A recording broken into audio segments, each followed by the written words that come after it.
Hey guys, what's going on? It's Ash here coming at you today in Clash Royale. Hope this day finds you all doing well, and happy Martin Luther King Day to all of you in America. Definitely one of my favorite holidays, celebrating the life of somebody who made such an impact in this world. Today, we're going to talk about Clash Royale. I got this comment by Trevor just 2 days ago. Hey Ash, can you do a video on how to make the game more free-to-play friendly? I have some ideas. We'll actually get to his idea in just a moment here. But, you know, I think it's a good idea. We haven't really touched on this topic in quite a while. And I think that Sundays, I'm going to make my video a little bit more opinion-oriented, talking about one aspect of the game and trying to brainstorm ways to improve upon it, or maybe just to praise it or change it or whatever. So it's going to be kind of a free-flowing Sunday, but we'll not be afraid to change topics as well. So let's start out. This is going to be a three-part episode. Part one, I'll share my quick opinion on kind of the state of the game. Don't take that too literally, but just from me, kind of how I'm feeling about the game right now. Part two, I'll reflect on Trevor's comment, and I'll share a bunch of my ideas on how to make this game a little bit easier for free-to-play players to contend. And number three, I'll quickly speculate on what's coming next. So let's start out by the first part, state of the game, kind of. So, you know, I still see people in the comments on social media saying the game is dead, and I'm sure there'll be quite a few in this video because I'm broaching the topic right now. But man, those people aren't too bright. The game is doing really well, and you know what? A lot of us are really enjoying the game. If you're not enjoying the game, that's totally cool. Totally cool. First off, thanks for watching my video. If you don't like the game, it means a lot. You must really like me, right? So thank you. Part number two is the game's still doing well. I love the game right now. Besides a little bit of the meta not being where I'd like it to be, you know, we could probably use that next round of balance changes a little bit earlier. That aside, I think that we've made big strides in this game, and we're in a really good spot. Think about it. We got better quests last update. We got better chests last update. We have more legendaries that appear in the shop last update. It's now cheaper to max out your account. It's cheaper to upgrade your cards. It's cheaper to do everything than it was, you know, a year ago or even 2 years ago, dramatically cheaper, right? And of course, this all pertains to people who spend money on the game, and that's the point of the video. We're going to address that in just a moment. So I totally hear that. However, you have to still welcome these changes. At least I certainly do. We have new and interesting cards being added to the game. Hunter, Zappies, Royal Ghost. Okay, so a few are underwhelming and one is really overwhelming. Either way, I do like adding new cards, keeping things fresh in the game, and it's definitely done that. We have new challenges that happen every weekend. I like these new challenges. It actually creates a lot of content for other YouTubers.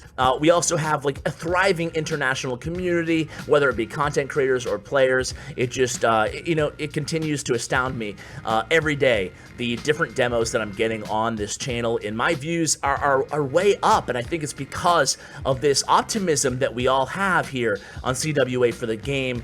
And when we talk about things that aren't right, we try to keep things constructive. I notice your comments every single day. You guys are just like me. You're not just going to complain, you also want to share possible solutions. So let's move into part two of this episode, and that is, how can we improve the game for free-to-play players?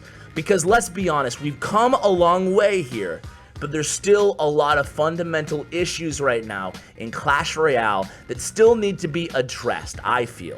Okay, so let's start out by the comment that my viewer Trevor gave. The rest of his comment, I'll pull it up right now for you guys. He says, in challenges, players above level 9 get leveled down to tournament level standard. Why don't players at level 8 get leveled up to tournament level standard? I think challenges should have at least 2 free entries and 1 discounted entry, as I call it. Just an idea. Have a good day, keep the good work.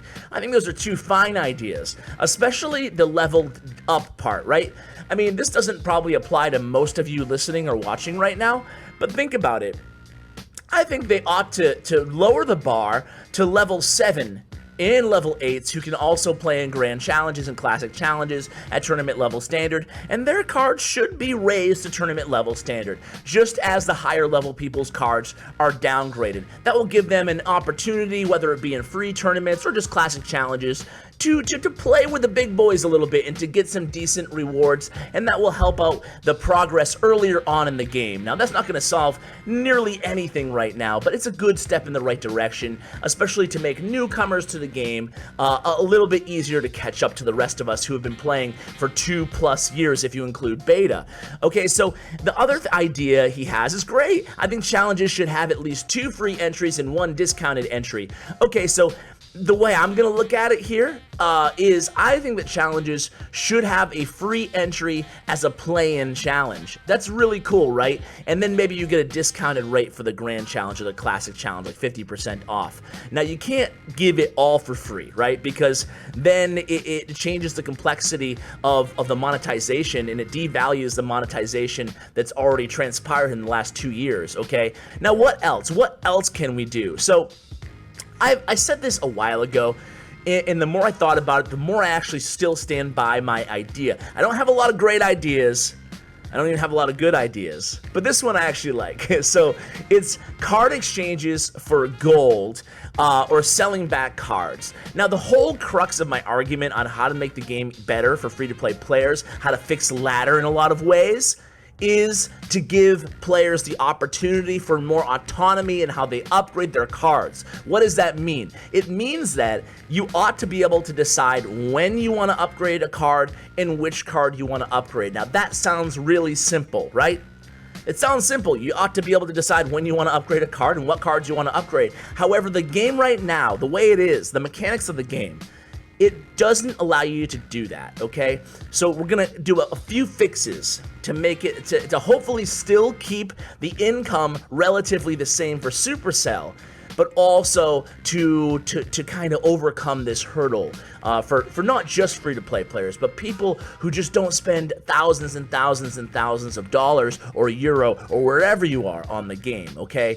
So I think that exchanging cards for gold, basically selling them back at a discounted rate, meaning that you only get like half the gold that you spent, or maybe even less, but basically allow players more flexibility when they want to change directions in their specific deck of cards. They want, okay, I started leveling up all these siege cards, I don't like siege anymore, I'd rather shift to a different archetype. At least you get a discounted exchange rate where you can reinvest into other cards. The other idea that I really am passionate about is a new shop with new cards.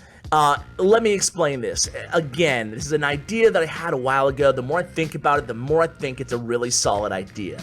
By the way, total side note here, but you're seeing CMC's replays, CMQ in the background here, and this deck has been requested forever. I've been sitting on these replays for like almost a month now, but it's a really, really good, solid Hunter deck. Anyway, back to the point. Man, that was a digression if I've ever heard one, right? So, what do I mean by a new shop? Basically, I think the shops should stay relatively the same. However, the prices should go down just a smidgen, and then you should be able to upgrade any card at any time.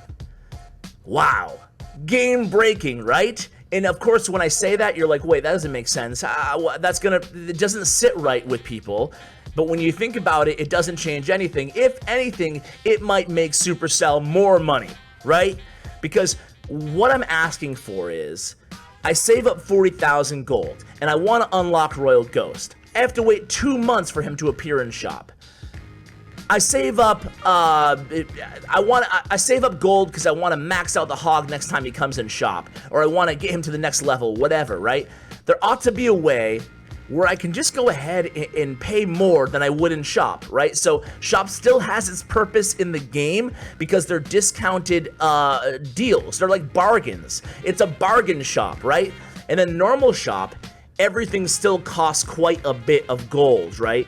Everything still is expensive, but you can still upgrade your cards. Maybe even, at a cumulative rate, like that used to be in shop, where, okay, it doubles and doubles and doubles and doubles. You ought to have that ability every day, I think. And what does that ruin about the game? Sure, it's much easier to max out cards. It's much easier to upgrade cards that you want to upgrade when you want to upgrade them, when you decide it's time for you to spend your hard-earned gold for those cards. However, it doesn't, and chests are still valuable in this system because chests are free cards. You're not paying a lot of gold for those cards. But you know what? How many people out there have sat looking at their battle deck? I've even done this, and I spend money on the game. You sit and you look at your battle deck, and you're 3 whatever, right? You're 3 poisons short of a next level poison, and that's going to be a dramatic difference for you. But you're waiting for 6 months for 3 poisons, right? You're waiting for a while. I exaggerate with 6 months, but you guys get the point. There ought to be a mechanism in the game where you can upgrade your cards at a time that's convenient for you after you saved up your gold. I'm really passionate about this, and it will change the complexity of the monetization in Clash Royale to an extent. However, I really do think that this ought to be added to the game. It's a really important aspect that I've been kind of driving home for a while now. So let's move on. What about ladder? Ladder's still kind of a mess, right? I mean, a lot of these changes that I discussed, they're going to go a long way to helping ladder get a little bit better, right? Because you have more autonomy and flexibility when it comes to upgrading your cards. However, ladder still has issues. And you know what? It really revolves around 2 topics. Number 1 is overleveled cards. Number 2 is matchups. Overleveled cards is basic and simple, and it's an old topic. It's Royal Giant, it's Elite Barbarians. To some extent, it might be Mortar and higher level trophy range. Either way you look at it, it's common cards that are win conditions that are rather expensive or powerful or have a big power capability that people can overlevel and abuse others on ladder. Now these cards clearly need a buff, Royal Giant and Elite Barbarians at tournament level standard. However, they need a nerf on ladder, so it doesn't make sense, and it's kind of, you know, game breaking is too strong of a word, but it's an issue. Okay, so I still advocate that Supercell does up-convert Royal Giant and Elite Barbarians to rares, and then gives them a little bit of a buff. Now, it's not going to solve everything. It's not a perfect solution because it's a big issue, and I've been saying this solution for about a year. Some people agree with me, some people disagree. Everybody has their own opinions, but I think that we all do agree that something should be done. Something should be done, right? There should be some sort of a solution for those cards because everybody complains about them all the time. Same old story, and it's been happening for like a year and a half. So I do think something needs to be fixed there. What about matchups? Well, the conspiracy theories run absolutely everywhere about matchups on ladder, right? So I'm not at liberty to share what I know about matchups, which is far from everything, but I've been told a little bit about what goes into the matchmaking algorithm, and I can tell you, and you can choose to believe me or not believe me, that's up to you guys, and I respect you all, no matter what you believe, right? But, you know, Supercell adamant that there's no algorithm, there's nothing built in the matchmaking algorithm that says, hey, let's pick a perfect counter deck to you and match you up against that deck. And if that was the truth, then your opponent, like, it's kind of placing yourself at the center of the Clash universe, thinking that everything's against you or everything's for your opponent. It doesn't really square up to me, and you know, it's just one of those conspiracy theories because sometimes, let's face it, it feels that way. It feels that way sometimes when you run into 3 in a row. However, on the other side of the coin, when you hard counter your opponent or you have an advantage in the decks of your opponent for 3 matches in a row, you don't even think of it half the time. You're just like, yeah, you know, I'm just doing well. No big deal. So, however, with that stated, I think that the mystery around algorithms behind matchmaking should be disclosed to an extent from Supercell. Now, far be it from me to know the full implications. Maybe it can be abused. Maybe there's a way to abuse the matchmaking algorithms if they were to do so. However, from what I've heard, it's mostly based on trophies. It's just pretty simple, right? It's mostly based on trophies, not based on card levels. However, we need to take some of the mystery away, or otherwise conspiracy theories will run rampant in the game. So I suggest the Supercell's a little bit more transparent behind what goes into a matchmaking process. What happens? You know, it'd be interesting to hear as well. What are the factors? And so what if it tips us off a little bit? Okay, they go on, it's based on win streak. That win streak plays a part into your matchups. You know, I don't think it really affects anything on our end. There's no way to necessarily abuse that, is there? I mean, are you purposely gonna lose? If you lose, then it doesn't really affect anything, you know? So I think just more transparency behind matchups on ladder would really just behoove everybody, Supercell and the community. So that is basically how I would fix, or how I would remedy the free-to-play solution. Of course, I'd be remiss if I didn't mention the thing that I'm most passionate about, and that's the next update, the third part of this video.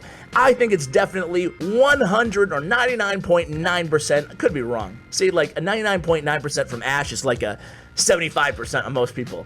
So I'm pretty certain that heroes will be coming because they were added to the client on the last update. The client coding, I'll link that video where I go through every little code and make a fool out of myself because I don't understand half of it in the description below if you guys are looking forward to that, if you missed that video. However, I do think that Archer Queen and Barbarian King are coming to the game. I don't think Grand Warden's coming to the game. I do think they will be able to be only used one hero per deck, and I do think they'll unlock at Legendary Arena. Beyond that, I hope we see a tournament revamp in some way. I've been asking for that forever. A tournament and or a challenge or a clan war revamp.